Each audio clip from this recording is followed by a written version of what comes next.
कार्तिक को शराब पीने की बुरी आदत तो थी ही, पर इसके साथ साथ कार्तिक को एक बीमारी ये भी थी कि शराब पीते पीते वो नशे में इतना धुत हो जाता था कि उसे ये तक होश नहीं रहता था कि आखिर वो है कहाँ। उस रात भी नशे में धुत कार्तिक बार से निकल गया और जैसे तैसे गिरते संभलते अपनी गाड़ी तक पहुंच गया। इसके बाद उसके साथ क्या हुआ उसे कुछ भी याद नहीं था, लेकिन जब उसे होश आया तो उसकी गाड़ी उसके घर से केवल 8 किलोमीटर की दूरी पर ही थी और गाड़ी का शीशा ऐसे टूटा हुआ था जैसे गाड़ी किसी से ज़ोर से टकराई हो। लेकिन कार्तिक को ऐसी बातों से ख़ास कुछ फ़र्क नहीं पड़ता था, इसीलिए वो वहाँ से सीधा अपने घर के लिए निकल गया। घर पहुँचते ही गाड़ी को गैरेज में लगाकर वो सीधा नहाने चला गया। नहाते समय बेड पर रखा उसका फ़ोन 2-3 बार रिंग हुआ। बाहर आकर देखा तो कॉल किसी अननोन नंबर से थी। कार्तिक ने कॉल बैक की तो सामने से कार्तिक के कुछ बोलने से पहले ही एक आवाज़ आई। कार्तिक, उम्र 26 साल, जन्म दिनांक 12/6/1994, बैंक बैलेंस 36,819 रुपये, माँ बाप दोनों मर चुके हैं, शादी अभी तक हुई नहीं। अपने खुद के बारे में सारी सटीक जानकारी किसी अनजान आवाज़ में सुनकर कार्तिक पूछता रहा और सामने से बस एक अजीब सी हंसी की आवाज़ आती रही। फ़ोन कट हुआ और कुछ देर सोच विचार करने के बाद कार्तिक ने यही सोचा कि शायद उसके साथ किसी ने मजाक किया है और इस फ़ोन कॉल को ज़्यादा तवज्जो न देते हुए वो सीधा सोने चला गया। कार्तिक को सोए हुए कुछ ही देर हुई थी कि तभी अचानक से बिल्कुल करीब से आती एक आवाज़ से कार्तिक की नींद टूटी। लेकिन जैसे ही उसने आंखें खोली तो आवाज़ एकदम शांत हो गई। कार्तिक बिस्तर पर उठकर बैठा और चारों तरफ नज़रें दौड़ाई। आसपास कोई नहीं था। शायद उसका कोई वहम होगा, यही सोचकर कार्तिक दोबारा सो गया। लेकिन इस बार तो उसे सोए हुए ज़्यादा वक्त भी नहीं हुआ था कि उसके दरवाजे पर किसी ने दस्तक दी और इस बार ये कार्तिक का कोई वहम नहीं था। पूरे होश में उसे दरवाजे पर होती दस्तक सुनाई दे रही थी। कार्तिक उठा और जाकर दरवाज़ा खोला।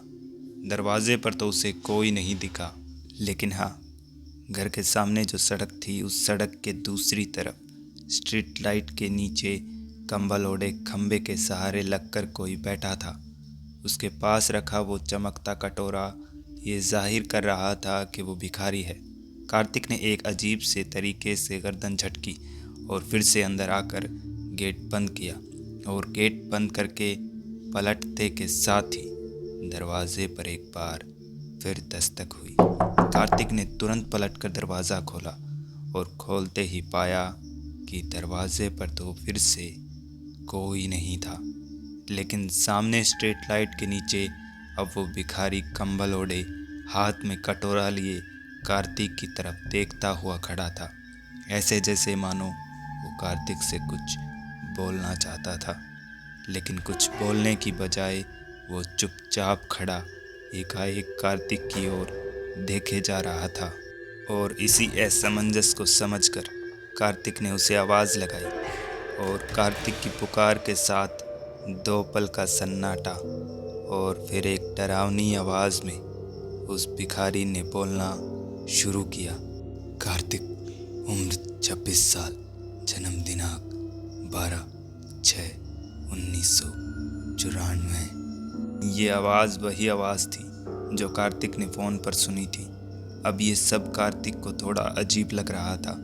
कार्तिक ने तुरंत घर की दहलीज से बाहर कदम रखा, मुड़कर दरवाज़ा बंद किया और फिर से भिखारी की ओर जाने के लिए उसकी तरफ पलटा तो पाया भिखारी 2 सेकंड पहले जहाँ खड़ा था अब उसी जगह पर कोई नहीं था।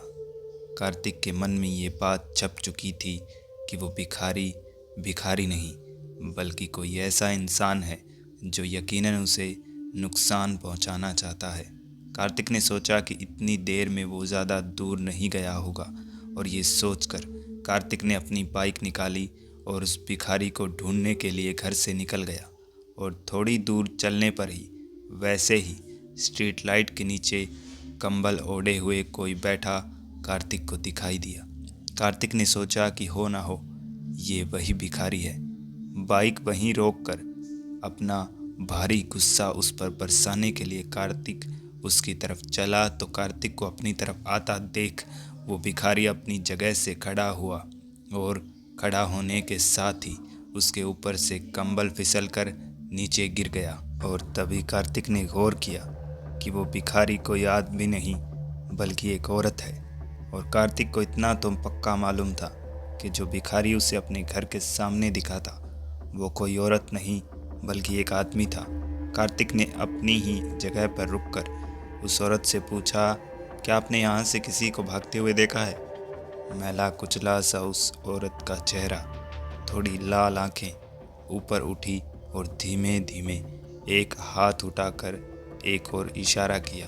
कार्तिक बाइक लेकर उसी दिशा में आगे निकला और थोड़ी दूर चलने के बाद पुलिस थाने की सीढ़ियों पर रात के सन्नाटे में वही भिखारी उसे बैठा दिखाई दिया। कार्तिक बाइक से उतरकर उसकी तरफ दौड़ा और तब तक वो भिखारी उठकर स्टेशन के अंदर चला गया।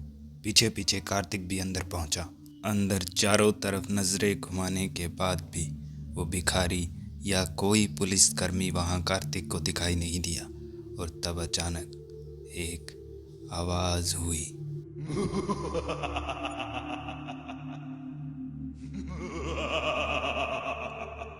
वो हंसने की आवाज़ कार्तिक के दाएं से एक सेल में खड़े उसी भिखारी की थी जिसका पीछा करते करते कार्तिक यहाँ तक पहुँचा था, जो इशारा करके कार्तिक को अपने पास बुला रहा था। कार्तिक धीमे धीमे चलकर सेल तक गया और तब न जाने कहाँ से एक रोशनी उस भिखारी के चेहरे पर गिरी और उसके चेहरे को देखते ही करंट की एक लहर कार्तिक के सर से लेकर उसके पैरों तक दौड़ गई, क्योंकि जिस भिखारी को कार्तिक ने अब तक सिर्फ कंबल में देखा था, अब उसी भिखारी का चेहरा कार्तिक उस अनजानी रोशनी में देख पा रहा था। चेहरा ऐसे कुचला हुआ था मानो उसके चेहरे के ऊपर से गाड़ी का टायर गुजरा हो। कार्तिक कुछ बोलता या कोई प्रतिक्रिया देता उससे पहले ही भिखारी ने बोलना शुरू किया। कार्तिक बाबा, शराब पीकर गाड़ी चलाना बुरी बात है। मेरे जैसे कई भिखारी सड़कों पर सोते हैं। इतना सुनते ही कार्तिक ने एक पल के लिए अपनी पलक झपकाई और पलक झपकते ही कार्तिक के सामने उस भिखारी की जगह वो भिखारी नहीं बल्कि एक हवलदार खड़ा था, जो कार्तिक से बोला, चुपचाप पीछे जाकर खड़े हो जाओ।